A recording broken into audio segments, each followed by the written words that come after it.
ಸರ್ಕಾರಗಳಿಗೆ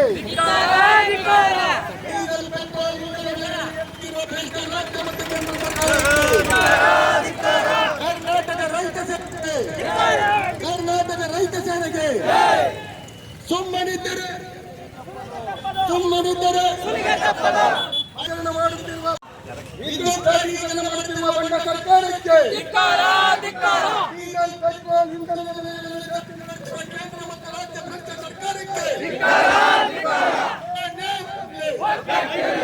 ಒಂದು ಪಂಪ್ಸೆಟ್ಗೆ ಖಾಸಗೀಕರಣ ಮಾಡಿದ್ರೆ ಏನ್ ಮಾಡ್ತೀರಾ ನೀವು? ಖಾಸಗೀಕರಣ ವ್ಯವಸ್ಥೆ ಉನ್ನಾರ ನಡೀತಾ ಇದೆ. ಈಗಾಗಲೇ 80% ಪ್ರಕ್ರಿಯೆ ಪೂರ್ಣಗೊಂಡಿವೆ. ಸರ್ಕಾರಗಳು ರೈತರನ್ನು ಸಂಪರ್ಕಿಸದೆ ರೈತರ ಮೇಲೆ ದಬ್ಬಾಳಿಕೆ ಮಾಡ್ತಿದ್ದಾರೆ. ಅಂತ ದಬ್ಬಾಳಿಕೆಯನ್ನು ಈ ಪ್ರತಿಭಟನೆಯಲ್ಲಿ ಪಾಲ್ಗೊಳ್ಳಿ. ಇದು ನಮ್ಮೆಲ್ಲರ ಪ್ರತಿಭಟನೆ, ನಮಗಾಗಿ ಅಲ್ಲ, ಎಲ್ಲರಿಗಾಗಿ ಪ್ರತಿಭಟನೆ. ಸಾರ್ವಜನಿಕರು ಪಾಲ್ಗೊಳ್ಳಿ.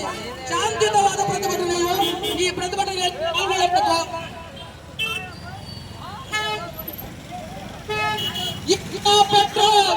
ಪೆಟ್ರೋಲ್ ಡೀಸೆಲ್ ಹಾಗೂ ವಿದ್ಯುತ್ ಕರ್ನಾಟಕ ರೈತ ಸೇನೆಗೆ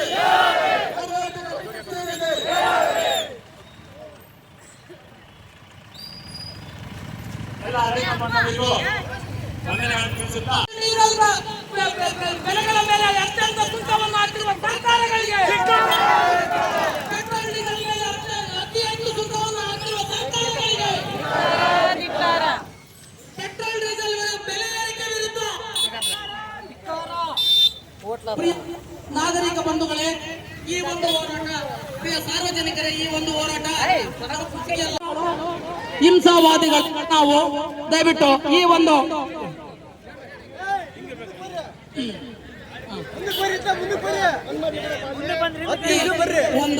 ವ್ಯವಸ್ಥೆಯಲ್ಲಿ ನಮ್ಮ ರಾಜ್ಯಾಧ್ಯಕ್ಷರು, ಜಿಲ್ಲಾಧ್ಯಕ್ಷರು ಹಾಗೂ ತಾಲೂಕು ಅಧ್ಯಕ್ಷರುಗಳು ಹಾಗೂ ನಮ್ಮ ಎಲ್ಲ ಪ್ರತಿಯೊಬ್ಬ ರೈತ ಕಾರ್ಯಕರ್ತರು ತಮ್ಮ ಅನಿಸಿಕೆಗಳನ್ನು ಹೇಳ್ಬೋದು. ಮೊದಲಾಗಿ ನಮ್ಮ ರಾಜ್ಯಾಧ್ಯಕ್ಷರು ಎರಡು ಮಾತುಗಳನ್ನು ಮಾಡಬೇಕೆಂದು ಈ ಮೂಲಕ ಕೇಳಿಕೊಳ್ತಾರೆ. ಡೀಸೆಲ್ ಪೆಟ್ರೋಲ್ ಮತ್ತು ಇಂಧನದ ಬೆಲೆಯನ್ನು ಏರಿಸಿರುವ ಭ್ರಷ್ಟ ರಾಜ್ಯ ಸರ್ಕಾರಕ್ಕೆ, ವಿದ್ಯುತ್ತನ್ನು ಖಾಸಗೀಕರಣ ಮಾಡಲು ಹೊರಟಿರುವ ಭ್ರಷ್ಟ ರಾಜ್ಯ ಸರ್ಕಾರಕ್ಕೆ,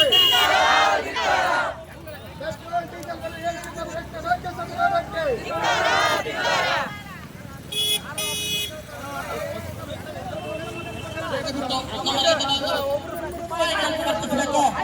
ನಾವು ಅನ್ನದಾತರ ಅಷ್ಟೇ ಅಲ್ಲ,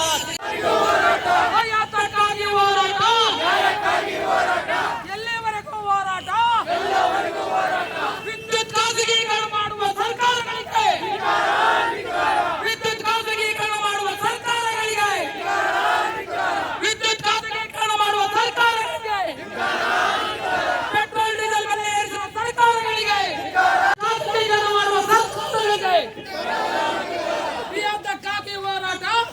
ಖಾಸಗಿ ಹೋರಾಟ, ಎಲ್ಲಿವರೆಗೂ ಹೋರಾಟ,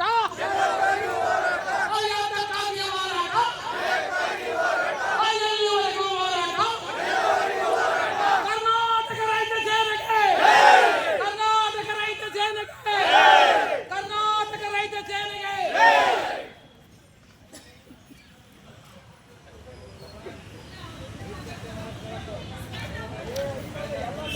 ಸ್ನೇಹಿತರೆ, ಇವಾಗ ಕೆ ವಿ ಆಫೀಸಿಗೆ ಬಂದಿದ್ದೀವಿ. ಸೊ ಅವ್ರು ಯಾವ ಥರ ಮಾಹಿತಿ ಕೊಡ್ತಾರೆ ಅನ್ನೋದು ಸ್ವಲ್ಪ ನೋಡೋಣ. ರೈತ ಸೇನೆ ಏನೇ ಬರಲಿ, ಏನೇ ಬರಲಿ, ಇವತ್ತು ನಾವಿಲ್ಲಿ ನಾವು ಶಾಂತಿಯುತವಾಗಿ ಪ್ರತಿಭಟನೆ ಮಾಡ್ತಾ ಇದೀವಿ. ಯಾವುದೇ ಅಧಿಕಾರಿ ವಿರುದ್ಧ ಅಲ್ಲ. ನಾವೀಗ ನಮ್ದು ಕರ್ನಾಟಕ ರೈತ ಸೇನೆ ಅಂದ್ರೆ ಶಾಂತಿಯುತ ಹೋರಾಟ, ನಮ್ದು ಶಾಂತಿಯುತ ಪ್ರತಿಭಟನೆ. ನಾವು ಎಲ್ಲೇ ಆಗ್ಲಿ ಯಾವುದೇ ಕಾರಣಕ್ಕೂ ಕಾನೂನನ್ನ ಕಾಪಾಡೋ ಹೊರತು ಕಾನೂನನ್ನ ಕೈ ತಗೊಳಕಲ್ಲ. ಯಾವುದೇ ರೀತಿಯ ನಾವು ಇಲ್ಲಿಗಲ್ ಆಕ್ಟಿವಿಟಿ ಮಾಡಲ್ಲ. ಎಲ್ಲದ್ರಲ್ಲಿ ನಾವು ಲೀಗಲ್ ಆಗಿ ನಾವು ಮಾಡ್ತಾ ಇದೀವಿ. ಈಗ ಇಲ್ಲಿ ನಮ್ಮ ಜಗಳೂರು ಹಾಗೂ ಚಿತ್ರದುರ್ಗ ಜಿಲ್ಲೆ ಸುತ್ತಮುತ್ತಲಲ್ಲಿ ವಿಂಡ್ ಫ್ಯಾನ್ ಆಗ್ತಾರೆ. ಸುಮಾರು ಎಲ್ಲಾ ಕಡೆನೂ ವಿಂಡ್ ಫ್ಯಾನ್ ಅಂದ್ರೆ ನಮ್ಮ ನೆಲದಲ್ಲೇ ವಿಂಡ್ ಫ್ಯಾನ್ ಕರೆಂಟ್ ಉತ್ಪತ್ತಿಯಾಗಿ ನಮಗೆ ಕರೆಂಟ್ ಕಮ್ಮಿ ಕೊಡ್ತಾ ಇದ್ದಾರೆ. ಬರೀ ನಮ್ಗೆ ಎಷ್ಟು 5 ತಾಸ 7 ತಾಸ ಕೊಡ್ತಾ ಇರ್ಬೋದು ಅಷ್ಟೇ. ಎಷ್ಟು ತಾಸು ಕೊಡ್ತಾ ಇದ್ದಾರೆ?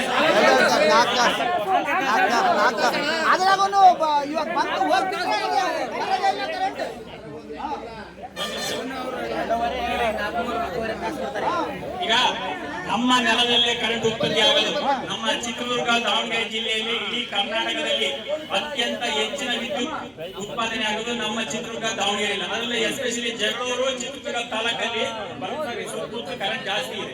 ಕರೆಂಟ್ ಕೊಡಲ್ಲ ಅಂದ ತಕ್ಷಣ ಅಲ್ಲೇ ಕುತ್ಕೊಳ್ರಿ ಪ್ರತಿಭಟನೆಗೆ. ಅವ್ರು ನಿಮಗೆ ತಂದು ಕೊಡೋದಕ್ಕೆ ಎದ್ದು ಹೋಗ್ಬಾರ್ದು. ಎಷ್ಟೇ ಇರ್ಲಿ, 5 ಜನ ಇರ್ಲಿ, 5 ಜನಕ್ಕೂ ಅಷ್ಟು ಶಕ್ತಿ ಇದೆ. ಇವತ್ತು ಒಂದು ಶಾಲಾ ಕಣ್ಣ ಕುತ್ಕೊಂತೀವಿ ಅಂದ್ರೆ ನಾನು ಒಬ್ಳೆ ಶಾಲೆಯಲ್ಲಿ ಕುತ್ಕೊಂತೀನಿ, ನೀವೆಲ್ಲರೂ ಹೋದ್ರೆ ಅವ್ರು ಹೆಂಗ್ ಮಾಡ್ತಾರೆ ಅಧಿಕಾರ ಮಾಡ್ಲಿ, ನಾನು ಒಬ್ಳೆ ಕುತ್ಕೊಂತೀನಿ. ಅಷ್ಟು ನಮಗೆ ರೈತರ ಕೆಪಾಸಿಟಿ. ಯಾಕಂದ್ರೆ ಅನ್ನ ಕೊಡೋದು ತಕೊಂಡ್ರಿ. ಇವತ್ತು ಎಷ್ಟು ಜನ ಅನ್ನ ತಿಂತದಾರೆ ಅಂದ್ರೆ ನಾವು ರೈತ ಬೆಳೆದ ಅನ್ನ ತಿಂತಿರೋದು. ಇವತ್ತು ರೈತರನ್ನ ಇಷ್ಟು ಕಣಗಣಿಸಿದ್ರೆ ಮುಂದಿನ ದಿನಗಳಲ್ಲಿ ರೈತರ ಗತಿ ಏನು? ಬೆಳೆಯ ತನಕ ಅವ್ನು ರಾತ್ರಿ ಹಗಲು ಹಾವು ಸೌಳು ಇಲ್ದಲೆ ಕರೆಂಟ್ 4 ತಾಸು ಕೊಟ್ರೆ ಅವ್ನು ಹೆಂಗ್ ನೀರ್ ಕಟ್ತಾನೆ? ಅಟ್ಲೀಸ್ಟ್ ಒಂದು 6 ತಾಸನ ಕೊಟ್ರೆ ನೀರ್ ಕಟ್ಬೋದು. ಅಷ್ಟೆಲ್ಲ ಕಷ್ಟ ಬಿದ್ದು ಬೆಳೆ ತಗೊಂಡ್ರೆ ಅದಕ್ಕೆ ಬೆಂಬಲ ಬೆಲೆ ಇಲ್ಲ. ಬೀದಿ ಒಂದೊಂದ್ಸಲಿ ತಗೊಂಡೋಗಿ ಬಿಸಾಕ್ ಬರ್ತಾನೆ, ರಾತ್ರಿ ತಲೆ ಮೇಲೆ ತಗೊಳಕ್ಕ ಬರ್ತಾನೆ. ಇವತ್ತು ರೈತ ಬೆಳೆದಿದ್ದಕ್ಕೆ ಬೆಲೆನೇ ಇಲ್ಲ. ವಿದ್ಯುತ್ ಹೋದ್ರೂ ಇಲ್ಲ, ರೇಷನ್ಗೆ ಹೋದ್ರೂ ಇಲ್ಲ, ಎಲ್ಲಿ ರೈತರಿಗೆ ಬೆಲೆನೇ ಸಿಗ್ತಾ ಇಲ್ಲ.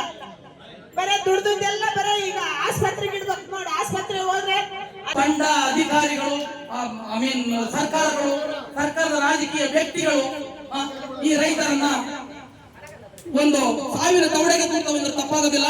ದಯವಿಟ್ಟು ನಮ್ಮ ಮನವಿಯನ್ನು ಭ್ರಷ್ಟ ರಾಜಕಾರಣಿಗಳು, ನಾನು ಹೇಳಿದೆ ಮೊದಲೇ ಹೇಳಿದೆ, ನಮ್ಮಪ್ಪ ರೈತ, ನಾನ್ ರೈತ, ನಮ್ಮ ಅಜ್ಜ ರೈತ, ಆದ್ರೂ ಆ ಮುರುಕಲ್ ಮನೆಯಲ್ಲೇ ಇದೀವಿ. ಆಳುವಂತ ಸರ್ಕಾರಗಳು, ಭ್ರಷ್ಟ ರಾಜಕಾರಣಿಗಳು ನಮ್ಮ ಹಣವನ್ನು ತಿಂದು ನಮ್ಮ ಮೇಲೆ ಇವರು ಅದೇ ಹುಂಡು ಮನೆಗೆ ಬಗೀತಾನೆ ಅಂತಾರಲ್ಲ, ಆ ರೀತಿ ಮಾಡಲು ಹೊರಟಿರುವ ಈ ಭ್ರಷ್ಟ ರಾಜಕಾರಣಿಗಳ ವಿರುದ್ಧ ನಮ್ಮ ಹೋರಾಟ ಹೊರತು ಯಾವ ಅಧಿಕಾರಿಗಳ ವಿರುದ್ಧ. ಈ ರಾಜ್ಯ ಅಧಿಕಾರಿಗಳು ರಾಜ್ಯದ ರಾಜಕೀಯವರು ಮಾಡಿದ್ರೆ ಮಾತ್ರ ಅಧಿಕಾರಿಗಳು ಮುಂದುವರಿತಾರೆ. ದಯವಿಟ್ಟು ಆದ್ರೂ ನೀವು ಅವರ ಸಲಹೆಯನ್ನ ಪಾಲನೆಯನ್ನ ಪಾಲಿಸಬಾರದು ಅಂತ ನಿಮ್ಮಲ್ಲಿ ನಮ್ಮ ಮನವಿ.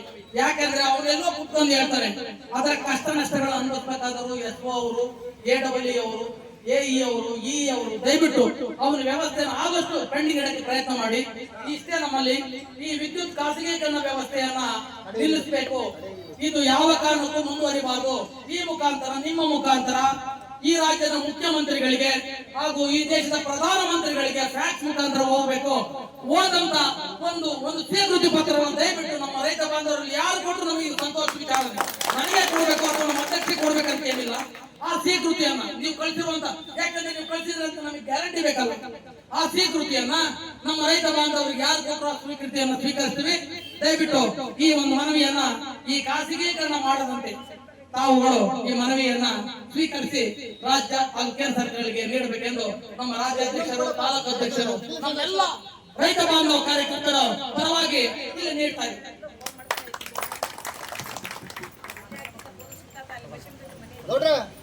ಆಮೇಲೆ ಇನ್ನೊಂದು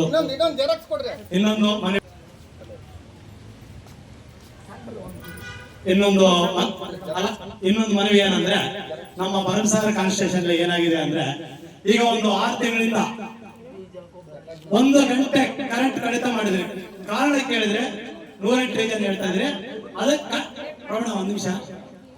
ಈಗ ನಮಗೆ ಗೊತ್ತಿಲ್ಲ ಆ ಕರೆಂಟ್ ನ ಮೊದ್ಲೇನ್ ಕೊಡ್ತಿದ್ರು 5 ತಾಸು ಕರೆಂಟ್ ಕೊಡ್ಬೇಕಾಗಿ ನಮ್ಮ ಮೇಡಮ್ ಅವ್ರ ಹತ್ರ ನಾವು ಮನವಿ ಮಾಡ್ಕೊಳ್ತೀವಿ. ಆದಷ್ಟು ಇವರು ಅದ್ರ ಬಗ್ಗೆ ನಮಗೆ ಏನು ಮಾತಾಡ್ಬೇಕಂತ ಹೇಳಿ, ಏನ್ ತೊಂದರೆ ಆಗಿದೆ ಅಂತ ಹೇಳಿ ಮಾತಾಡ್ಬೇಕು. ಈ 4 ಗಂಟೆ ನಮ್ಮ SO ಸಾಹೇಬ್ರಿದ್ದಾರೆ, ನೀವು ಇದ್ದೀರಾ. ಈ 5 ಗಂಟೆ ಈ ವಿದ್ಯುತ್ ಅನ್ನ 4 ಗಂಟೆಗೆ 4 ತಾಸಿಗೆ ಮಾಡಿದ್ರ, ಅರ್ಧ ಗಂಟೆ ಕಡಿಮೆ ಮಾಡಿದ್ರ. ಯಾಕೆ ಅಂತ ಕೇಳ್ಬೋದು. ಆಮೇಲೆ ಇನ್ನೊಂದು, ಈ ವಿದ್ಯುತ್ ಅನ್ನ ಕೊಡೋದನ್ನ ಬೆಳಿಗ್ಗೆ ಎಲ್ಲೋ ತೊಂದರೆ ಆಯ್ತು, ಮಧ್ಯಾಹ್ನಕ್ಕೆ ಎಲ್ಲೋ ತೊಂದರೆ ಆಯ್ತು, ಕೊಡಬಾರ್ದಕ್ಕೆ ಇವತ್ತು F12 ಇದ್ರೆ ತೊಂದರೆ ಆಯ್ತು ಅಂತ F3 ಕೊಡ್ತಾರೆ, F3 ತೊಂದರೆ ಆದ್ರೆ F16 ಕೊಡ್ತಾರೆ. ದಯವಿಟ್ಟು ಇದು ಆಗ್ಬಾರ್ದು.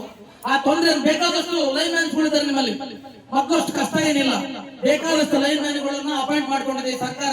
ಕೂಡಲೇ ಅವ್ರನ್ನ ಕಳಿಸಿ, ನಿಮ್ಮ ಕೇಳಿದ್ರೆ ಬಿಟ್ಟು ರೈತ ಬಂದವ್ರು ನೋಡ್ಕೊಂತಾರೆ. ಅವ್ರನ್ನ ಚಡ್ಡಿ ಸಾಯಿಸ್ ನೋಡ್ಕೊಳ್ಳೋದು ನಮಗೆ ಗೊತ್ತಿದೆ, ನಮ್ಮ ವ್ಯವಸ್ಥೆ ಅವ್ರಿಗೆ ಏನ್ ಮಾಡ್ಬೇಕಂತ ಗೊತ್ತಿದೆ. ನಿಮ್ಮಲ್ಲಿ ಬೇಕಾದಷ್ಟು ಲೈನ್ ಮ್ಯಾನ್ಸ್ ಇದೆ, ಸಂಬಳ ಕೊಡಲ್ಲ ಸರ್ಕಾರ. ಈ ಪ್ರಜೆಗಳಿಗೆ ರೈತ ಬಾಂಧವರು ಸಂಬಳ ಕೊಡಲ್ಲ. ನಮ್ಮೆಲ್ಲರ ಟ್ಯಾಕ್ಸ್, ನಮ್ಮೆಲ್ಲರ ಉಪ್ಪಿನಿಂದ ಈ ದೇಶಕ್ಕೆ ನಮ್ಮ ಮೇಲೆ ಹಾಕ್ತಾರೆ ಟ್ಯಾಕ್ಸ್. ನಮ್ಮ ತಲೆ ಹಾಕಿ ಕೂದಲು ಎಣ್ಣೆವರೆಗೂ ಟ್ಯಾಕ್ಸ್ ಹಾಕ್ತೀರಾ. ಅದೆಲ್ಲ ನಮ್ಮ ಬಡವರ ಕೂಲಿ ಕಾರ್ಮಿಕರ ರೈತರದ್ದೇ ಹೊರತು ಯಾರ್ದು ಅಲ್ಲ. ಸೊ ಅಂತ ಸಂಬಳವನ್ನ ನೀವು ಪಡೆದ ಮೇಲೆ ಯಾಕೆ ರೈತರ ಪರವಾಗಿ ನೀವು ಕೆಲಸ ಮಾಡಬಾರ್ದು, ನ್ಯಾಯೋಚಿತವಾಗಿ ಯಾಕೆ ಇರಬಾರ್ದು ಅಂತ ನಾನು ಹೇಳ್ತಾ ಈ ಒಂದೆರಡು ರೈತ ಬಂದವರ ಉದ್ದೇಶ ಒಂದೆರಡು ಮಾತಾಡ್ಬೇಕಂತ ನಮ್ಮಲ್ಲಿ ರೈತರಲ್ಲಿ ಒಂದು ಮನವಿ, ಇಲ್ಲಿ ವಿವಿ ಕೇಂದ್ರಗಳು ಸ್ಟೇಷನ್ ಎರಡೇ ಇರೋದ್ರಿಂದ ಬಿದಿರ್ಕೆರೆ ಮತ್ತು ಬರಂಸಾರ್ ಇರೋದ್ರಿಂದ ಇಲ್ಲಿ 16 ಫೀಲ್ಡ್ ಇಲ್ಲಿ ಬರ್ತವೆ, ಅಲ್ಲಿ 5 ಫೀಲ್ಡ್ ಬರ್ತವೆ. ಹಂಗಾಗಿ ಸ್ಟೇಷನ್ ಈಗ ನಾನ್ ಬಂದ್ಮೇಲೆನು 200-300 TC ಆಗಿದಾವೆ, ಸಾವಿರಾರು ಪ್ರೋಗ್ರಾಮ್ಗಳು ಆಗಿದಾವೆ. ಅದು ಖುಷಿನೇ ತಂದಿರೋದು. ಬಟ್ ಏನಂದ್ರೆ ಈಗ ಓವರ್ಲೋಡ್ ಆಗಿರೋದ್ರಿಂದ ವೈ ಆಪರೇಷನ್ ಝಡ್ ಆಪರೇಷನ್ ಆಗ್ತಿರೋದ್ರಿಂದ ಅಜಪ್ರಿಟೈಸೇಷನ್ ಮತ್ತೆ ಕೋಆರ್ಡಿನೇಷನ್ ಆಗೋ ತನಕ ಸ್ವಲ್ಪ ಕಷ್ಟ ಆಗ್ತಿದೆ ನಮಗೆ. ಹಂಗಾಗಿ ನಮ್ಮೊಂದು ಮನವಿ, ಈಗ 4 ತಾಸಿಗೆ ಕೊಡ್ತಾ ಇದ್ವಿ ಆಲ್ರೆಡಿ. ಮಳೆ ಏನೋ ಸ್ಟಾರ್ಟ್ ಆದ್ರೆ ಇನ್ನು ನಮ್ಮ ಮೇಲಾಧಿಕಾರಿಗಳ ಆದೇಶದಂತೆ ಏನು ಅವರು ಮನವಿ ಅವ್ರಿಗೆ ಒಂದು ರಿಕ್ವೆಸ್ಟ್ ಮಾಡ್ಕೊಂಡು 7 ಕೊಡಕ್ಕೆ ನಾನು ಪ್ರಯತ್ನ ಪಡ್ತೀನಿ. ಸರ್ ಆಮೇಲೆ ಯಾವಾಗ ಓಪನ್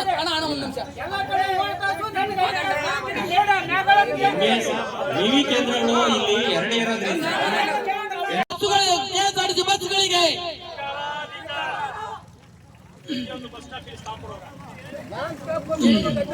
ಬರಂಸಾರ ಬಸ್ ನಿಲ್ದಾಣದಲ್ಲಿ ದಯವಿಟ್ಟು ಅಲ್ಲಿರುವಂತ ಕಂಟ್ರೋಲ್ ಆಫೀಸರ್ ಹೊರ ಬರಬೇಕು. ಹೊರ ಬಂದು ತಮ್ಮ ಮೇಲಿನ ಆಫೀಸರ್ಸ್ ಅನ್ನ ಕರೆಸಬೇಕೆಂದು ಈ ಶಾಂತಿಯುತ ರೈತರ ಪ್ರತಿಭಟನೆಯಲ್ಲಿ ಬಸ್ ಅವ್ರ ಅಪ್ಪನ ಆಸ್ತಿ ಬೈಪಾಸ್ ಅಲ್ಲಿ ಹೋಗ್ತಾರೆ. ನಮ್ಮ ತಾಯಿಯಂದ್ರು ಇರ್ತಾರೆ, ನಮ್ಮ ಅಕ್ಕಂದ್ರು ಇರ್ತಾರೆ, ಸಣ್ಣ ಮಕ್ಕಳು ಇರ್ತಾರೆ, ವೃದ್ಧಾಪ್ರು ಇರ್ತಾರೆ. ಇದು ಸರಿನಾ? ದುಡ್ಡು ಕೊಡಲ್ವಾ? ನಾವು ದುಡ್ಡು ಕೊಡಲ್ವಾ? ಹಾಗೆ ನಿಮ್ಮ ಐಆರ್ ಆಫೀಸರ್ ಯಾರು ಕರ್ಸ್ರಿ? ಮೊನ್ನೆ ಡಿ ಎಂ ಹತ್ರ ಮಾತಾಡಿದೀನಿ, ನೀವು ಬರ್ತೀನಿ ಅಂತ ಹೇಳಿದ್ದಾರೆ. ನೀವು ಫೋನ್ ಮಾಡಿದ್ದೀರಾ? ಬೆಂಗಳೂರು 2 ಗಂಟೆಗೆ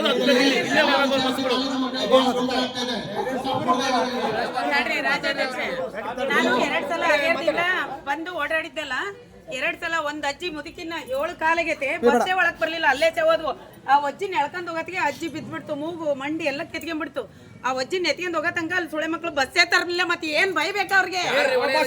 ಯಾರು ಬೈಬೇಕು? ಆ ಅಜ್ಜಿ ಸತ್ತಿದ್ರೆ ಜವಾಬ್ದಾರಿ ಯಾರು? ಒಳಗ್ ಬರಲ್ಲ, ಯಾಕೆ ಭಯನ ಅವ್ರಿಗೆ? ಕಂಡಕ್ಟರ್ ಒಂದ್ ನಿಮಿಷ ಯಾವ ಬಸ್ಸು ಒಂದ್ ನಿಮಿಷ ಡಿಪ್ ಐತಲ್ಲ, 24 into 7 ರಾತ್ರಿ ಇರ್ಬೇಕು, ರಾತ್ರಿ ಎಂಟಿ ಮಾಡಿ ನೀವು ಇರ್ಬೇಕು ಇಲ್ಲಿ, ರಾತ್ರಿ ಇರ್ಬೇಕು ಇಲ್ಲಿ. ಎಲ್ಲರೂ ಮಾತಾಡ್ಬೇಡ್ರಿ, ಒಂದೇ ನಾವೇನು ಗಲಾಟೆ ಮಾಡಕ್ ಬಂದಿಲ್ಲ, ಏನು ಮಾಡಕ್ ಬಂದಿಲ್ಲ.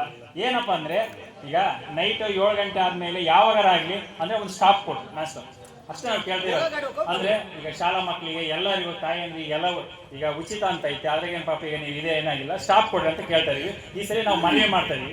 ಈಗ ನೆಕ್ಸ್ಟ್ ನಾವು ಇದನ್ನೇನಾರ ನೀವು ಉಲ್ಲಂಘಿಸಿದ್ರೆ ಅಂದ್ರೆ ನಾವು ಮುಂದಿನ ಕ್ರಮ ನಾವೇ ತೆಗೆದುಕೊಳ್ತೀವಿ, ಕಾನೂನಿ ಕ್ರಮ ತೆಗೆದುಕೊಳ್ತೀವಿ. ಇದೊಂದ್ಸಲಿ ಪ್ರತಿಯೊಂದು ಗಾಡಿಗಳು ಬಂದು ಅದನ್ನ ಹೇಳ್ತಾ ಇದೀವಿ.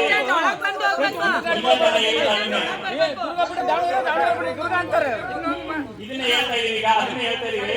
ಈಗ ಸ್ಟಾಪ್ ಗಾಡಿ ಮಾಡ್ತಾರಲ್ಲ ಅದು ಮಾಡ್ಕೋಬಾರ್ದು.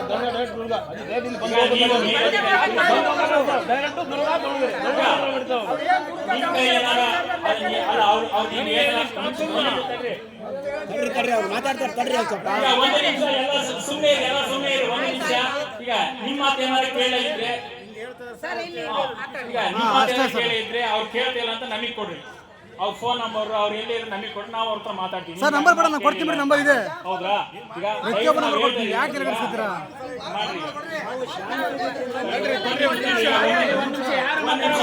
ಆ ಬಸ್ಸಿನ ನಂಬರ್ನ ಇವರಿಗೆ ಯಾರಿಗೆ ಇಲ್ಲಿ ಈ ಡಿಪೋದವರಿಗೆ ಕಂಪ್ಲೇಂಟ್ ಮಾಡ್ಬೇಕು.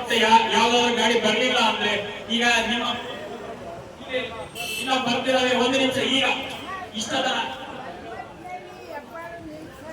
ಅಲ್ಲ ಇಲ್ಲಿ ಈಗ ನಾವು ಬರಂಸಾರ ಅವೆಲ್ಲ ಈಗ ಸಣ್ಣವಾಗುವ ಇಲ್ಲಿ ನಮ್ಮ ಇಲ್ಲಿ 1 ನಿಮಿಷ ನಮ್ಮ ಬರಂಸಾರದಲ್ಲಿ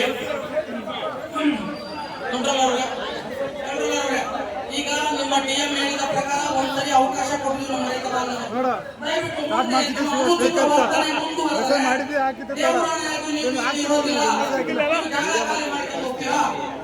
ಎಲ್ಲ ನಮ್ಮ ಅಕ್ಕಂದ್ರು, ನಮ್ಮ ತಾಯಿಯಂದ್ರು, ನಮ್ಮ ವೃದ್ಧಾಪ್ಯ ಯುವಕರು ಎಲ್ಲ ಹೋದ್ರೆ ನೀವು ಮಾನವೀಯ ಇರ್ತೀರ.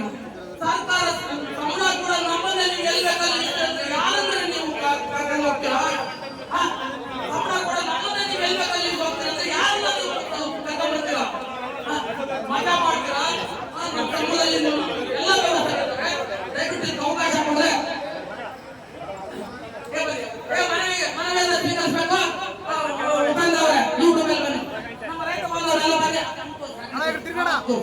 ಒಂದು ಮನವಿಯನ್ನ ದಯವಿಟ್ಟು ನಿಮ್ಮ ಡಿಎಂಗೆ ನಿಮ್ಮ ರಾಜ್ಯ ಎಂಡಿಗೆ ಕಳಿಸಬೇಕು. ಕಳಿಸಿ ರೈತರ ಸಮಸ್ಯೆಯನ್ನ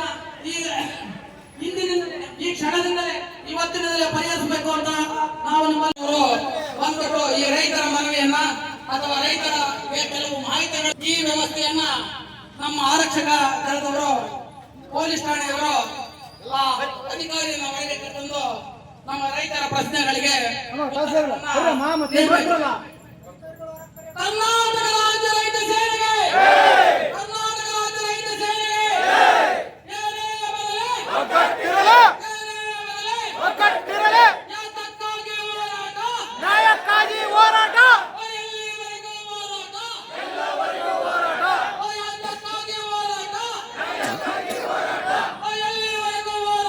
ಹೊಲ ಇದ್ರೆ ಅವನ್ನೆಲ್ಲ ಒಟ್ಟುಗೂಡಿಸಿದ್ರ ಯಾರನ್ನು ಕೇಳಿ ಒಟ್ಟುಗೂಡಿಸಿದ್ರ ರೈತ ಆ ಒಟ್ಟುಗೂಡಿಸಿದಂತ ರೈತರಿಗೆ ಏನಾರ ಮಾಹಿತಿ ಇದೆನಾ ಅಥವಾ ನೀವು ಮಾಹಿತಿ ಹೇಳಿದಿರ ಮಾಹಿತಿ ಹೇಳಿದ್ರೆ ಒಟ್ಟುಗೂಡಿಸಿದ್ರ ಈಗ ನಾವು ಅದನ್ನು ಬಿಡಿಸಬೇಕು ನನ್ನ ಮಗನ ವಿದ್ಯಾಭ್ಯಾಸಕ್ಕೆ ಇಂಥ ಕಷ್ಟ ಭ್ರಷ್ಟ ಸರ್ಕಾರಗಳು ಮಕ್ಕಳು ಮೆರಿಟ್ ಇದ್ರು 1,20,000 1,30,000 ಆನ್ಲೈನ್ CET ಮೆಡಿಕಲ್ ಆ ಅನುಭವನು ನಿಮಗಿದೆ ಮೇಡಮ್. ನಿಮ್ಮ ಮಕ್ಕಳು ಆ ವ್ಯವಸ್ಥೆಯಲ್ಲಿ ಓದಿದ್ದಾರೆ.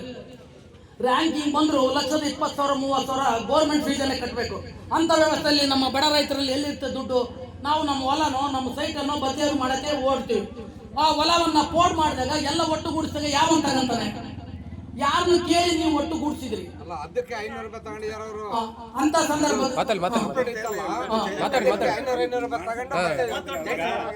ಎಲ್ಲ ಒಟ್ಟುಗೂಡಿಸಿದ. ನಮ್ಮ ಮನವಿ ಏನಂದ್ರೆ ಒಟ್ಟುಗೂಡಿಸಿದ್ರಲ್ಲ ಅವ್ರು ಸಪರೇಟ್ ಮಾಡಿಕೊಡಬೇಕು. ಮಾಡಿಕೊಡ್ಬೇಕು ಅಷ್ಟೇ ನಮ್ಮ ಮನವಿ. ಅದಕ್ಕೆ ದುಡ್ಡು ಕೊಡಲ್ಲ. ಅದಕ್ಕೆ ಅವರೇ ಆ ಉತ್ತರವನ್ನ ಮೇಡಮ್ ಅವರ ಉತ್ತರವನ್ನ ಹೇಳಬೇಕು. ಈಗ ಮೊದಲು ಹೆಂಗಿದ್ರು ಹಂಗೆ ಮಾಡಿಕೊಡ್ಬೇಕು. ಈಗ ಸರ್ಕಾರದಿಂದ ಏನ್ ನಿಗದಿ ಮಾಡಿ ಇದು ಮಾಡಿದಾರೋ ಆ ಪ್ರಕಾರವಾಗಿ ಇದು ಮಾಡಿದ್ದಾರೆ. ಈಗ ಸರ್ಕಾರದಿಂದ ನೀವೇನ್ ಮನವಿ ಕೊಡ್ತೀರೋ ಈಗ ಒಟ್ಟುಗೂಡ್ಸಕ್ಕೆ ಎಷ್ಟು ಪಣಿ ಮಾಡಿದ್ದಾರೆ, ಯಾಕೆ ಒಟ್ಟುಗೂಡಿಸಿದ್ರು, ಇಂಡಿವಿಜುವಲ್ ಇದ್ವು ಅನ್ನೋದ್ರ ಬಗ್ಗೆ ನೀವು ಮನವಿ ಕೊಡ್ರಿ. ನಾನು ವಿವರವಾಗಿ ತಹಶೀಲ್ದಾರ್ ಸಾಹೇಬರಿಗೆ ಕಳಿಸ್ಕೊಡ್ತೀನಿ. ಒಂದು ಪ್ರಶ್ನೆ ಮೇಡಮ್, ಒಟ್ಟುಗೂಡ್ಸಕ್ಕೆ ಹೇಳಿದಂತವ್ರು ಯಾರು? ಸರ್ಕಾರದವರು ತಾನೇ.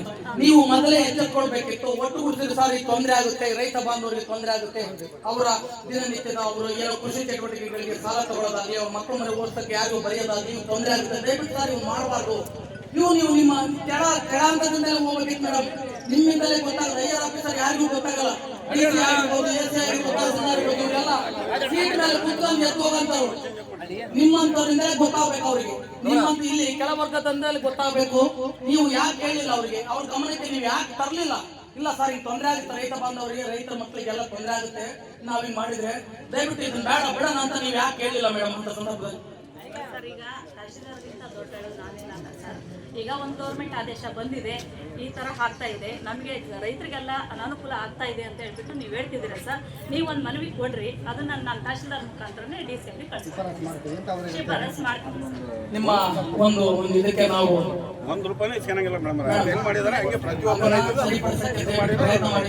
ಹಿರಿಯವರಾದಂತ ನಮ್ಮ ಅಣ್ಣವರು ಇವರು ಬಂದಿದ್ದಾರೆ, ಅವರಿಗೂ ಸಹ ನಮ್ಮ ವಂದನೆ, ನಮ್ಮ ರೈತ ಸಂಘದ ಪರವಾಗಿ ನಾವು ಧನ್ಯವಾದಗಳನ್ನು ಹೇಳ್ತೀವಿ.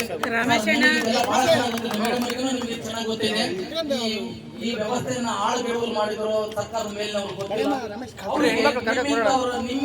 ನಿಮ್ಮಂತ ಅಧಿಕಾರಿಗಳಿಂದ ಕಿವಿಯಿಂದ ಕಾರ್ಯ ಆಗ್ಬೇಕು. ದಯವಿಟ್ಟು ನೀವೇ ಇದಕ್ಕೆ ನಿಜವಾದ ವಿವರಗಳು. ನೀವು ಹೇಳಿದ್ರೆ ನೀವು ಏನು ಅವ್ರಿಗೆ ಗೊತ್ತಾಗುತ್ತೆ. ಪಾಪ DC IFP ಏನು ಗೊತ್ತಾಗಲ್ಲ, AC ಏನು ಗೊತ್ತಾಗೋದಿಲ್ಲ. IFP ಏನ್ ಮಾಡ್ಬೇಕಾದ್ ಮಾಡ್ಬೇಕು. ಆದ್ರೆ ಸಾರ್ ಇದು ಮಾಡಿದ್ರೆ ರೈತರಿಗೆ ತೊಂದರೆ ಆಗುತ್ತೆ. ದಯವಿಟ್ಟು ಈ ಒಂದು ಕಾನ್ಸೆಪ್ಟ್ ಬೇಡ, ಒಟ್ಟುಗೂಡಿಸಂತ ಕಾನ್ಸೆಪ್ಟ್ ಬೇಡ ಸರ್ ಅಂತ ನೀವು ದಯವಿಟ್ಟು ತಿಳಿ ಹೇಳಿ ನಮ್ಮ ರೈತ ಬಾಂಧವರು ಒಂದೆರಡು ಮಾತಾಡ್ಬೇಕು ಅಂತ ನಿಮ್ಮಲ್ಲಿ ಏನಾದರೂ ಪ್ರಾಬ್ಲಮ್ ಇತ್ತು ಅಂತ ಹೇಳಿದ್ರೆ ಎಲ್ಲ ರೈತರುಗಳು ಗೊತ್ತಿದೆ. ನಾವು ಓಡಾಡ್ಸಲ್ಲ ಅಂದ್ರೆ ಅವತ್ತೇ ನಾವು ಕೆಲಸ ಮಾಡಿಕೊಟ್ಟರು. ಅಕಸ್ಮಾತ್ ನಾನು ಎಲ್ಲರೂ ಹೊರಗಡೆ ಹೋಗಿದ್ದಪ್ಪ ಅಂತಂದ್ರೆ ಯಾವ್ದಾರ ಫೋನ್ ಬಂತು ಅಂತ ಹೇಳಿ ನಾನು ರಿಸೀವ್ ಮಾಡ್ಕೊಂಡು ನಾನು ಕೇಳಿದೆ ಏನಪ್ಪ ನಿಂತು ಅಂತೇಳಿ ಕೆಲವು ರೈತರ ಮುಖಂಡರು ಇದ್ದಾರೆ ಕೇಳಿ ಇದ್ರ ಬಗ್ಗೆ ಇವತ್ತೇ ತಹಶೀಲ್ದಾರ್ ನಿಮ್ಮ ಪ್ರಾಬ್ಲಮ್ ಏನಿದೆ ಅದನ್ನ ಸಾಲ್ವ್ ಮಾಡಿ. ಇದು ಡೆತ್ ಸರ್ಟಿಫಿಕೇಟ್ ಕೆಲವೊಂದು ಭಾಳ ಜನ ತಾತರ ತೀರ್ಕೊಂಡು ಹೋದ್ರೆ ಡೆತ್ ಸರ್ಟಿಫಿಕೇಟ್ ಸಿಗೋದಿಲ್ಲ ಸರ್. ಅದಕ್ಕೆ ಏನು ಮಾಡ್ಬೇಕು ಏನಾರು ಸರ್ಕಾರ ಈಗ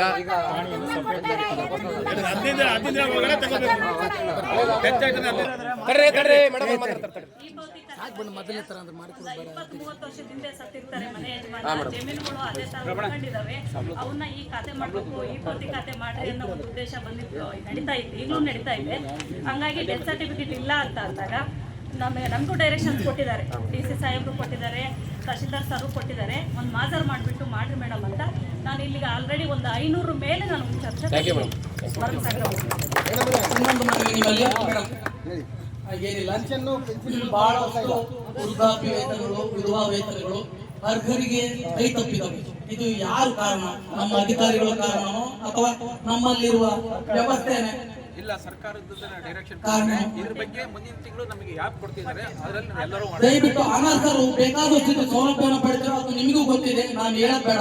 ದಯವಿಟ್ಟು ಅರ್ಹರು ಈ ಫಲಾನುಭವದಿಂದ ವಂಚಿತರಾಗಿದ್ದಾರೆ. ನಿಜವಾಗಿಯೂ ಅವರ ಸ್ಥಿತಿ ಚಿಂತಾಜನಕವಾಗಿದೆ. ಇದನ್ನೇ ನಂಬಿಕೊಂಡು ತನಗೆ ಜೀವನ ನಡೆಸಂತ ವೃದ್ಧಾಪ್ಯ ವೇತನ ಮಹಿಳೆಯರು, ವಿಧವಾ ಮಹಿಳೆಯರು ನಿಜವಾಗಿಯೂ ನಮ್ಮ ಅಕ್ಕ ತಂಗರಿಗೆ ತೊಂದರೆ ಆಗ್ತದೆ. ಅಲ್ಲ, ಮುಂದಿನ ತಿಂಗಳಿಂದ ಯಾಪ್ ಬಿಡುಗಡೆ ಮಾಡ್ತಿದ್ದಾರೆ. ಪೆನ್ಷನ್ ಬಗ್ಗೆ ಮತ್ತೆ ಯಾಪ್ ಬಿಡುಗಡೆ ಮಾಡ್ತಿದ್ದಾರೆ. ಅಕಸ್ಮಾತ್ ಇಲ್ಲಿ ಯಾರು ಬಂದ್ರು ಅಂತಂದ್ರೆ ನೀವೇ ಡೈರೆಕ್ಟ್ ಆಗಿ ಬಂದು ನಾನು ಕಾಣ್ಬೋದು. ಬೇರೆ ನಡುವೆ ಬಂದು ನಮ್ಮ ಮೇಲೆ ಹೇಳ್ಕೊಂಡು ಇದು ಮಾಡೋದು ಅವಶ್ಯಕತೆ ಇಲ್ಲ. ನೀವು ಡೈರೆಕ್ಟ್ ಸಾಹೇಬ್ರು ಹೇಳೋದು ಮಧ್ಯವರ್ತಿಗಳಿಗೆ ನೇರವಾಗಿ ಬಂದು ನಿಮ್ಮ ಕೆಲಸವನ್ನು ಮಾಡಿಕೊಳ್ಳಿ.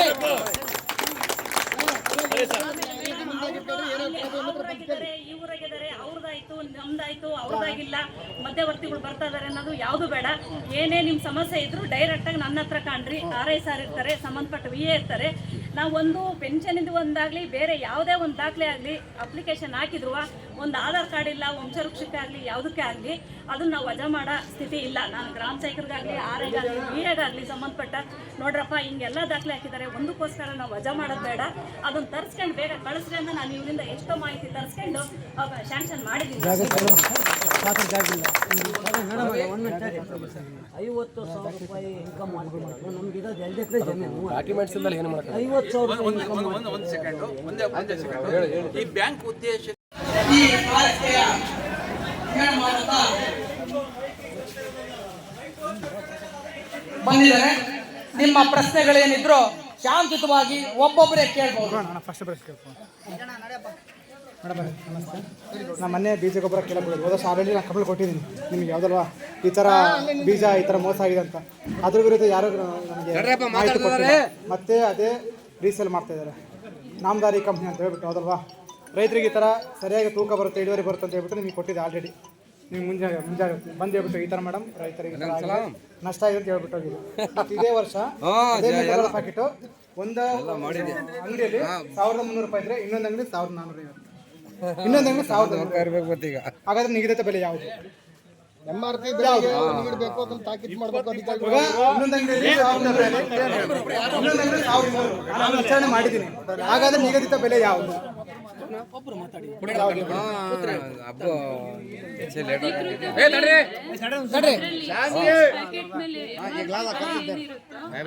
ಜಾಸ್ತಿ ಮಾರಾಟ ಮಾಡಂಗಿಲ್ಲ. ಮತ್ತೆ ನೀವು ರೈತರು ತಗೊಂಡ್ಬೇಕಾದ್ರೆ ನೀಟಾಗಿ ನೋಡಿ ತಗೋಬೇಕು. ಅದ್ರ ಮೇಲೆ MRP ಬೆಲೆ ನಮೂದಾಗಿರ್ಬೇಕು. ಮತ್ತೆ ನೀವು ಬಿಲ್ ಕಡ್ಡಾಯವಾಗಿ ತಗೋಬೇಕು. ಮೇಡಮ್ ಕರೆಕ್ಟ್ ತಗೊಂಡಿದ್ದಾರೆ, ಆದರೆ ಎಲ್ಲ ರೀತಿಯ ಅಂಗಡಿಯಲ್ಲಿ ಬೇರೆ ಬೇರೆ ಇದ್ದಾಗ ಅವಾಗ ಏನು ಮಾಡಬೇಕು?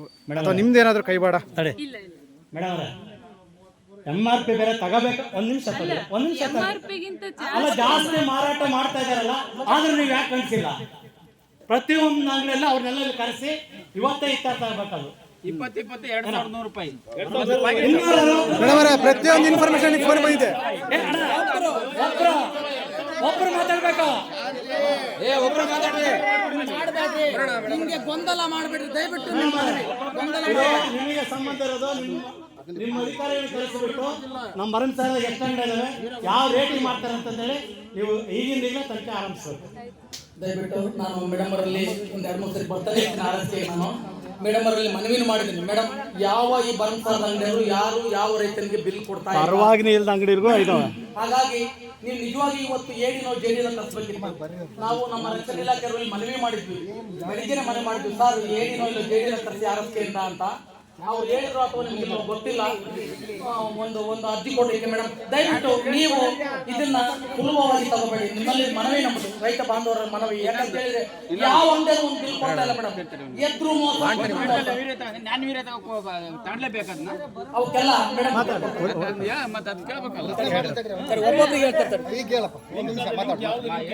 ಇದು ರಸಗೊಬ್ಬರದ್ದು ಬೆಲೆ ಒಂದು ವೇರಿಯೇಷನ್ ಮತ್ತೆ ಸರಿಯಾದ ಟೈಮ್ ಸಿಗ್ತಾ ಇಲ್ಲ. ಇದಕ್ಕೋಸ್ಕರ ಕೇಂದ್ರ ಸರ್ಕಾರದಿಂದ ಇವಾಗ ಫ್ರೇಮ್ ಫಾರ್ ಫರ್ಟಿಲೈಸರ್ ಸೇಲ್ ಅಂತ ಒಂದು ಆ್ಯಪ್ ಬಿಟ್ಟಿದ್ದಾರೆ. ಅದ್ರಲ್ಲಿ ಏನ್ ಮಾಡ್ಬೇಕಂದ್ರೆ ಈಗ 17ನೇ ತಾರೀಕು ನಂತರ ಲಾಂಚ್ ಆಗುತ್ತೆ. ಆ ಆ್ಯಪಲ್ಲಿ ಏನಿರುತ್ತೆ ಅಂದರೆ ನಿಮ್ಮ ರೈತರಿಗೆ ಬಿಡ್ತಾರೆ ಆ್ಯಪ್ ಫರ್ಟಿಲೈಸರ್ ಇದ್ರದ್ದು. ನೀವು ಡೌನ್ಲೋಡ್ ಮಾಡ್ಕೊಂಡು ನಿಮ್ಮ ಆಧಾರ್ ಕಾರ್ಡ್ ಹಾಕ್ಬೇಕು, OTP ಬರುತ್ತೆ, ಮತ್ತು ನಿಮ್ಮ FID ನಂಬರ್ ಹಾಕಿದ ತಕ್ಷಣ ನಿಮ್ಮ ಎಕರೆ ಗುಂಟೆ ಜಮೀನು ಏನಿರುತ್ತೋ ಅದನ್ನು ತೋರಿಸುತ್ತೆ. ಅದ್ರ ಪ್ರಕಾರ ನೀವು ಯಾವ ಬೆಳೆ ಹಾಕ್ತೀರಾ ಅಂದರೆ ಈಗ ಮೆಕ್ಕೆಜೋಳ ಅಂದರೆ ಅದಕ್ಕೆ ರೆಕಮೆಂಡೇಶನ್ ಎಷ್ಟು ಅಂತ ಅದರಲ್ಲೇ ತೋರಿಸುತ್ತೆ. ನೀವು ಯಾವ ಬೆಳೆ ಬೆಳಿತೀರಾ ಅಂತ ಹಾಕ್ಬೇಕು, ಮತ್ತೆ ಅದನ್ನ ಎಂಟ್ರಿ ಮಾಡಿದ ತಕ್ಷಣ ನೀವೇ ಬುಕ್ ಮಾಡ್ಕೋಬಹುದು. ಈಗ ಗ್ಯಾಸ್ ಎಲ್ಲ ಬುಕ್ ಮಾಡ್ಕೊಂತೀರಲ್ವಾ, ಅದೇ ತರ ಅದರಲ್ಲಿ ಎಲ್ಲ ನಮ್ಮ ಹೋಬಳಿ ಎಲ್ಲ ಎಲ್ಲ ಅಂಗಡಿಗಳು ಬರ್ತವೆ. ನೀವು ಅದರಲ್ಲಿ ನಿಮ್ಮ ಹತ್ರದ ಅಂಗಡಿ ನಿಮಗೆ ಕನ್ವೀನಿಯಂಟ್ ಯಾವ್ದಿರುತ್ತೋ ಆ ಅಂಗಡಿಲಿ ಬುಕ್ ಮಾಡ್ಕೋಬಹುದು. ಅವಾಗ ಸೇಮ್ ನಿಮ್ಗೆ ಏನ್ ರೇಟ್ ಇರುತ್ತೆ ಕರೆಕ್ಟ್ ರೇಟ್ ಬರುತ್ತೆ, ಮತ್ತೆ ಎಲ್ರಿಗೂ ಸಿಗುತ್ತೆ ಅಂತಂದು ನೀವು ಅದರಲ್ಲಿ ನಿಮಗೆ ಒಂದು ಟೋಕನ್ ಬರುತ್ತೆ ಅಂದ್ರೆ ನೀವು ರಿಸರ್ವ್ಡ್ ಅಂತ ನೀವು ಬುಕ್ ಮಾಡ್ಕೊಂಡ್ರೆ ನಿಮಗೆ ಕೊಡ್ಲೇಬೇಕು ಅವರು. ಈಗ ಅಂಗಡಿಲಿರೋ ಸ್ಟಾಕಿಗೂ ಇದಕ್ಕೂ ಲಿಂಕ್ ಆಗಿರುತ್ತೆ. ನಿಮಗೆ ತೋರಿಸುತ್ತೆ ಯಾವ್ಯಾವ ಅಂಗಡಿಲಿ ಎಷ್ಟು ಸ್ಟಾಕ್ ಇರುತ್ತೆ ಅಂತಾನು ತೋರಿಸುತ್ತೆ. ಅದನ್ನ ನೋಡ್ಕೊಂಡು ನಿಮಗೆ ಯಾವ ಬುಕ್ ಮಾಡ್ಕೊಂಡು ನೀವು QR ಕೋಡ್ ತಗೊಂಡ್ ಬಂದು ತೋರಿಸಿದ್ರೆ ಅಂಗಡಿಯವ್ರು ಕೊಡ್ಲೇಬೇಕು. ಅದೇ ರೇಟ್ ಇರಬೇಕು, ಅದೇ ಅದು 2 ದಿನದವರೆಗೂ ಕಲ್ಯಾಣ ಮಂಟಪದಿಂದ ಕೆಳಗ್ರಿ ಈ ಕಡೆ ಅದ್ರ ವ್ಯಾಲಿಡಿಟಿ ನೀವು ಬುಕ್ ಮಾಡ್ಕೊಂಡ ತಕ್ಷಣ 2 ದಿನದವರೆಗೂ ಇರುತ್ತೆ.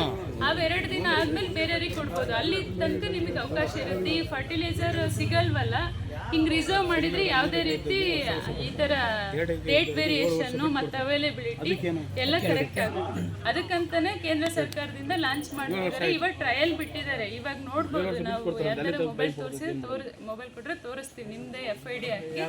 17ನೇ ತಾರೀಕು ಲಾಂಚ್ ಏನು ಕೊಡ್ಬೇಡಿ ಸುಮ್ಕರಿ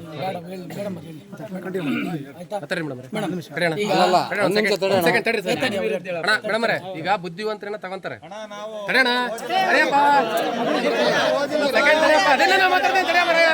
ಬುದ್ಧಿವಂತರ ತಗೋತಾರೆ. ಆಪ್ ಡೌನ್ಲೋಡ್ ಮಾಡ್ಕೊಂಡು ಆಪ್ ಡೌನ್ಲೋಡ್ ಒಂದು ಚೀಲ ಗೊಬ್ಬರ ತನಕ 2 ದಿವಸ ಆಗುತ್ತೆ. ಅದು ನೀವು ಹೇಳಿದ ಪ್ರಕಾರ ಮಾಡ್ಬೇಕಂದ್ರೆ ಬರೀ ಅದೇ ಕೆಲಸ ಮಾಡ್ಕೊಂತ ಕೂತ್ಕೊಂಡ್ಬಿಡ್ಲ ರೈತರು. ಸರಿ ಮೇಡಮ್, ನೀವು ಹೇಳೋದು ಕರೆಕ್ಟ್ ಇದೆ. ಏನೋ ಗೊತ್ತಿದ್ದಾರೆ ನಾನು ತಗೊಂತೀನಿ, ಗೊತ್ತಿದ್ದಾರೆ ಏನ್ ಮಾಡ್ಬೇಕು? ನೀವು ಕೃಷಿ ಇಲಾಖೆಗೆ ಬರ್ಬೇಕು, CSC ಸೆಂಟರ್ ಬರ್ಬೇಕು, ಕೃಷಿ ಅಷ್ಟೊತ್ತಿಗೆ ಮಳೆ ಬಂದು ಬಂದಾಗ ಆರಿತಕ್ ಮೇಡಮ್ರೆ, ಹಸಿ ಆರೋಗಿರ್ತದೆ. 5 ನಿಮಿಷ ಕೆಲಸ ಆಗಲ್ಲ ಮೇಡಮ್. ನೀವು ಅಗತ್ಯ ಗೊತ್ತಿದ್ದಾರೆ ಏನ್ ಮಾಡ್ಬೇಕು? ಪಾಪ ಅಮಾಯಕರು ಬಂದಿರ್ತಾರೆ, ಏನ್ ಮಾಡ್ಬೇಕು? 5 ನಿಮಿಷ ಬುಕ್ ಮಾಡ್ಕೊಂಡು ಬುಕ್ ಮಾಡ್ತಾರೆ ಏನ್ ಮಾಡ್ಬೇಕು? ಏನು ಓದಿದ್ದಾರೆ ವ್ಯಕ್ತಿಗಳು ಏನ್ ಮಾಡ್ಬೇಕು? ಇಷ್ಟೊಂದು ಕಷ್ಟ ರೈತ ಗೊಬ್ಬರ ಬಿತ್ತಕ್ಕೆ ಕಷ್ಟ ಮಾಡಿದ್ರೆ ಹೆಂಗೆ? ಇನ್ನೊಂದು ಅದು ಹೆಂಗ್ ಮಾಡ್ಬೇಕು ಮೇಡಮ್ರೆ? ನೀವು ಹೇಳ್ತಿದ್ದೀರ 17ನೇ ತಾರೀಕಿಗೆ ಬಿಡ್ತಾರೆ ಆಪದು ನಾವು ಮಾಡ್ತೀವಿ ಅಂತ ಹೇಳಿ ಇಲ್ಲಿಂದ ಇಪ್ಪಟ್ಟು ಮಾಡಿದಿರಲ್ಲ. ಈಗ ರೈತರು ಏನ್ ಗತಿ ಆಗಲ್ಲ. 1 ಕ್ವಿಂಟಲ್ ಯೂರಿಯಾ 1800 ರೂಪಾಯಿ ಬಿದ್ದೈತೆ ನಮ್ಗೆ. ನಾನು ಯೂರಿಯಾ ತಗೊಂಡ್ರೆ ಕೊಟ್ಟಿರೋರು ಸರ್ಕಾರನೇ ಮಾಡ್ಬೇಕು ಪೂರ್ತಿ ಕೆಲಸನ. ನಾವು ತಗೊಂಬಂದಿಲ್ಲ ಮೇಡಮ್, ನಾವು ತಗೊಂಬಂದಿವಿ.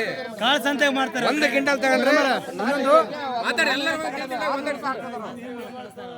ಈಗ ನೀವು ಒಂದು ಆಪ್ ಬಿಡ್ತಾರೆ ಗೌರ್ಮೆಂಟ್ ಇಂದ, ನಾವು ಅದು ಬಿಡ್ತೀವಿ, ನಾವು ಕೊಡ್ತೀವಿ ಅಂತ ನೀವು ಹೇಳ್ತೀರಾ? ಮೊನ್ನೆ 20 ಗೊಬ್ಬರ ಕೆಳಗೆ ಹೋದ್ರೆ ಜೋಳ ತಗೊಂಡ್ರೆ ನಾವು ಗೊಬ್ಬರ ಕೊಡ್ತೀವಿ ಅಂತ ಹೇಳ್ತಾರೆ. ಜೋಳ ತಗೊಂಡ್ರೆ ಗೊಬ್ಬರ ಕೊಡ್ತೀವಿ ಅಂತ ಹೇಳ್ತಾರೆ. ಲಿಂಕ್ ಸರ್ಕಾರ ವತಿಯಿಂದ 20-20 ಲಿಂಕ್ ಯಾಕೆ ಮಾಡಿದ್ದಾರೆ? ಒಂದು ಪಾಕೆಟ್ ಕ್ವಿಂಟಲ್ ಅಂದ್ರೆ 4,800 ರೂಪಾಯಿ ಒಂದು ಕ್ವಿಂಟಲ್ ಇದೆ ನೋಡ್ರಿ ರೈತ ಬಾಂಧವರೇ. ಸರ್ಕಾರದ್ದೇ 4,800 ರೂಪಾಯಿ ಇದೆ ಅಂತ 20-20 ಮೇಡಮ್. ಈಗ 2 ಎಕರೆ 3 ಎಕರೆ ಇರೋನು ಸೊ ನೀವು ಕೂಡ ಕ್ವಾಲಿಟಿ, ಸರ್ಕಾರದ ಕೂಡ ಕ್ವಾಲಿಟಿ ಹೆಂಗಿದೆ ಅಂತ ನಿಮ್ಗೆ ಗೊತ್ತಿದೆ. ಅದನ್ನು ನಾವು ಹೇಳಬೇಡ. 1 ವರ್ಷ ಅಥವಾ 2 ವರ್ಷಕ್ಕೆ ಮುರಿದೋಗ್ತದೆ. 7 ವರ್ಷದ ತನಕ ತಳ್ಳಿದ್ರೆ ಅವ್ನಿಗೆ ಏನು ಮಾಡ್ಬೇಕು ಮೇಡಮ್? 7 ವರ್ಷದ ತನಕ ಅವ್ನಿಗೆ ಕೊಡಲ್ಲ ಅಂತ ನೀವು ಹೇಳ್ತೀರಲ್ಲ, ಆ ಒಂದು ಸ್ಪ್ರಿಂಕ್ಲರ್ ಸೆಟ್ಗಳನ್ನ ಅವ್ನು ಏನು ಮಾಡಬೇಕು? ಆ ಬಡ ರೈತ 2 ಎಕರೆ 3 ಎಕರೆ ಇರ್ತದೆ, ಸಣ್ಣ ರೈತ.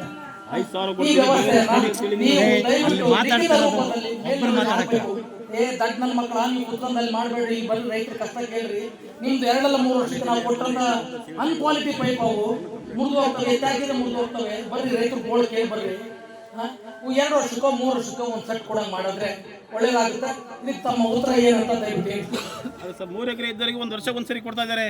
3 ಎಕರೆ ಇದ್ದವರಿಗೆ, ಆ 2 ಎಕರೆ ಇದ್ದವರಿಗೆ ಯಾಕಂಗ್ ಕೊಡ್ತಾ ಇದ್ದೀರಾ? ಅಲ್ಲ ಇದು ನಂದಿದೆ 2 ಎಕರೆ ಬೇರೆ ಮತ್ತೆ ತಾತ ಇಲ್ಲ, ಇವಾಗ ತಾತ ಎತ್ಕೊಂಡ್ ಬರೋಣ ಆಗುತ್ತಾ? ಆಯ್ತು ಸಾಹೇಬ್ರೆ ತಡ್ರಿ 5 ವರ್ಷ ಆಯ್ತು ನನಗೆ ಇವಾಗ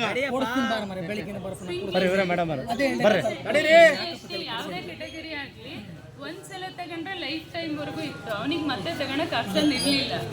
ಅದೇ ಈಗ ಎಲ್ಲರೂ ಒತ್ತಡದಿಂದ ರೈತರದ್ದು ಮನವಿ ಪುರಸ್ಕರಿಸಿ ಲಾಸ್ಟ್ ಇಯರ್ 7 ವರ್ಷ ತಗೊಂಡಿರೋರು 7 ವರ್ಷ ಆದ್ಮೇಲೆ ಇನ್ನೊಂದ್ ಸೆಟ್ ತಗೊಳಕ್ ಪ್ರೊವಿಷನ್ ಮಾಡಿದ್ದಾರೆ. ಮತ್ತೆ 5 ಎಕರೆ ಇರೋ 5 ಎಕರೆವರೆಗೂ ಜಮೀನ್ ಇರೋರಿಗೆ ಇನ್ನೊಂದ್ ಸೆಟ್ ತಗೊಳಕ್ ಪ್ರೊವಿಷನ್ ಮಾಡಿದ್ದಾರೆ ಲಾಸ್ಟ್ ಇಯರ್ ಇಂದ. ಇದೊಂದು 3 ವರ್ಷದೊಂದು ನಾವು ಇದನ್ನ ಲೆಟರ್ ಬರೆದು ಕಳಿಸ್ತೀವಿ. ರಾಜ್ಯಾಧ್ಯಕ್ಷರು ಮಾತಾಡ್ತಾರೆ ಮೇಡಮ್. ಈಗ ವೀರತ ಅಂದ್ರೆ ನಾನು ವೀರ ಕೊಡ್ತಾರಲ್ಲ, ನಾವೇನ್ ಮಾಡ್ಬೇಕು? ಲಿಂಕ್ ಬಗ್ಗೆ ಕೇಳ್ರಿ, ಲಿಂಕ್ ಬಗ್ಗೆ ಏನ್ ಮಾಡೋಣ? ಅಷ್ಟಕ್ಕಂತ ಒಬ್ರೊಬ್ರು ಕೇಳ್ರಿ.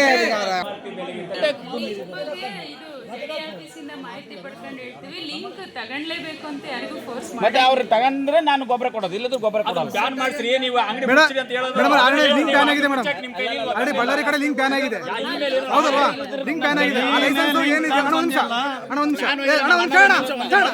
ನಿಮಿಷ ಲಿಂಕ್ ಬ್ಯಾನ್ ಆಗಿದೆ ಆಲ್ರೆಡಿ. ಬಳ್ಳಾರಿ ಜಿಲ್ಲೆ ಮತ್ತೆ ಸಿರುಗುಪ್ಪ ಏನಿದೆ ಬ್ಯಾನ್ ಆಗಿದೆ. ಬಟ್ ಇಲ್ಲಿ ಇನ್ನೂ ಅವ್ರಿಗೆ ಗೊತ್ತಿಲ್ಲ ವಿಷಯ. ಲಿಂಕ್ ಇನ್ನೂ ಕೊಡ್ತಾ ಇದ್ದಾರೆ. ಯಾಕಪ್ಪ ಗೊತ್ತಿಲ್ಲದ ರೈತರುಗಳಿಗೆ ಮಾಹಿತಿ ಗೊತ್ತಿಲ್ಲ, ಆದಷ್ಟು ಅದು ಪಬ್ಲಿಸಿಟಿ ಆಗಿಲ್ಲ. ಸೊ ಇವಾಗ ನೀವು ಹೇಳ್ಬಿಡಿ, ಲಿಂಕ್ ಯಾರು ತಗೋಬೇಡಿ ಅಂಗಡಿಯಲ್ಲಿ. ಲಿಂಕ್ ತಗೊಂಡ್ರೆ ಆ ಅಂಗಡಿ ಬ್ಯಾನ್ ಮಾಡ್ತಾರೆ ಅಂತ ಹೇಳ್ಬಿಡಿ, ಲೈಸೆನ್ಸ್ ಕ್ಯಾನ್ಸಲ್ ಅಷ್ಟೇ. ಹೇಳಿ ಫೋರ್ಸ್ಫುಲಿ ಲಿಂಕ್ ತಗೊಂಡ್ಲೇಬೇಕು, ಗೊಬ್ಬರ ಕೊಡಲ್ಲ ಅಂದ್ರೆ ಮಾಹಿತಿ ತಿಳಿಸ್ರಿ. ಈಗ ತಗೊಳ್ಳ ಕೊಡ್ತಾರಲ್ಲ, ಇನ್ನು ಮುಂದೆ ನಾವು ಏನು ಮಾಡಕ್ ಬರಲ್ಲ. ಮುಂದೆ ಲಿಂಕ್ ಯಾರು ಕಡ್ಡಾಯವಲ್ಲ, ನಿಮ್ ಇಷ್ಟ ಬಂದ್ರೆ ತಗೋಬಹುದು, ಕಷ್ಟವಾದ್ರೆ ಬಿಡ್ಬೋದು ಅಂತ ಯಾರ್ಯಾರು ಲಿಂಕ್ ಕೊಟ್ರೆ ನಾನು ಗೊಬ್ಬರ ಕೊಡ್ತೀನಿ ಅನ್ನೋದು ಬಂದು ಮೇಡಮ್ ಮಾಹಿತಿಯನ್ನ ಮೇಡಮ್ ಅವ್ರಿಗೆ ಹೇಳಿ ಅವ್ರ ಮುಂದಿನ ಕ್ರಮ ಕೈಗೊಳ್ತಾರೆ. ನಮ್ಮ ರೈತ ಬಾಂಧವರ ಪರವಾಗಿ ನನ್ನದೊಂದು ಮನವಿ ಇದೆ. ಆರ್ಎಸ್ಕೆ ಮೇಡಮ್ ಅವರಿಗೆ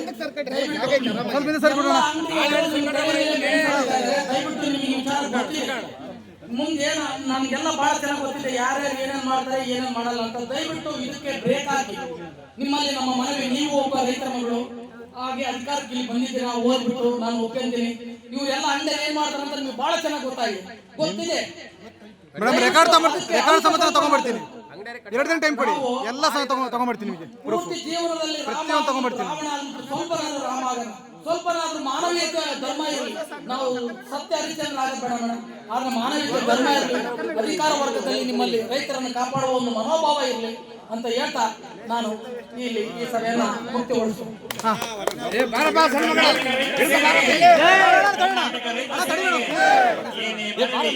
ಸರಿ ಅಣ್ಣ, ಸ್ವಲ್ಪ ಹಿಂದೆ ಅಣ್ಣ ಅಡ್ಡ ತೆಗೋಣ. ಬರ್ರಮ್ಮ ಅಮ್ಮ, ಬರ್ರಮ್ಮ ನೋಡ್ರಿ ಸಣ್ಣ ಮಗಳ ಈ ಕಡೆ ನೋಡಿ, ಈ ಕಡೆ ನೋಡ್ರಿ.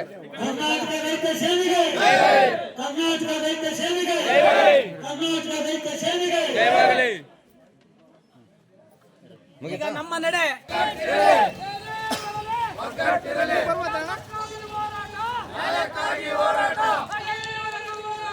ಎಲ್ಲವರೆಗೂ ಹೋರಾಟ,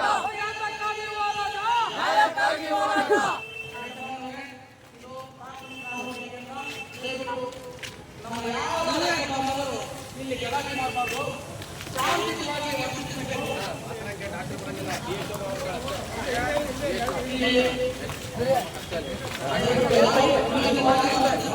ಹಾಗೆ ಹೆಚ್ಚಿನ ಸಿಪಾಯಿಗಳನ್ನ ತೋರಿಸ್ಕೊಡ್ಬೇಕು. ಇಲ್ಲಿ ಶಾಂತಿಯುತವಾಗಿ ನಮ್ಮ ಕೆಲಸವನ್ನ ಈಡೇರಿಸಬೇಕು. ಆರಕ್ಷಕ ಇಲಾಖೆಯವರು ಇಲ್ಲಿ ಯಾವುದೇ ಅಧಿಕಾರಿಗಳಿದ್ರೆ ಹೊರಗಡೆ ಕರ್ಕೊಂಡ್ಬನ್ನಿ, ಹೊರಗಡೆ ಹೋಗೋದು ಬೇಡ. ಏನು ರಾಜ್ಯಾಧ್ಯಕ್ಷರು, ತಾಲೂಕು ಅಧ್ಯಕ್ಷರು, ಎಲ್ಲ ಜಿಲ್ಲೆಗಳ ಅಧ್ಯಕ್ಷರು, ತಾಲೂಕು ಅಧ್ಯಕ್ಷರು ಎಲ್ಲ ಇದ್ದಾರೆ. ಸರ್, ಎಲ್ಲ ನೋಡಿದ್ವಿ. ಏನಿಲ್ಲ, ನಮ್ದೊಂದು ಮನವಿ ಇದೆ ನಿಮ್ಮಲ್ಲಿ. ಏನು ಅಂತ ತಪ್ಪಲ್ಲ, ಅದು ಪ್ರೀತಿಯ ಕಾಣಿಕೆ ಯಾವುದು ತಪ್ಪಲ್ಲ. ಬಟ್ ಒತ್ತಾಯ ಮಾಡಿ ಅಲ್ಲ ಅಂತ ನಮ್ಮ ಅನಿಸಿಕೆ.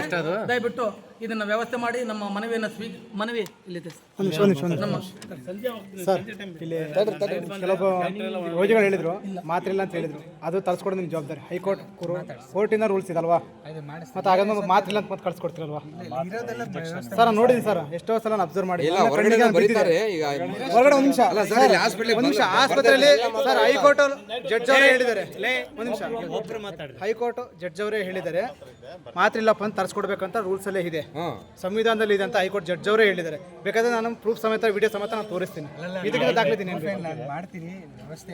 ಈಗ ಚೀಟಿ ಮಾಡಕ್ಕೆ 5 ರೂಪಾಯಿ ಮಾಡಿದಾರಲ್ಲ ಸರ್, ಮತ್ತೆ 50 ರೂಪಾಯಿ ಕೇಳ್ತಾರೆ. ಮನವಿ ಕೇಳಿದ್ರ ರೈತರ ಮನವಿ ಏನಂತ? ಈಗ ಚೀಟಿ ಮಾಡಕ್ಕೆ 5 ರೂಪಾಯಿ ಇಲ್ಲಿ ಕೊಡ್ತೀವಿ, ಮತ್ತೆ ಒಳಗಡೆ 50 ರೂಪಾಯಿ ಕೇಳ್ತಾರೆ.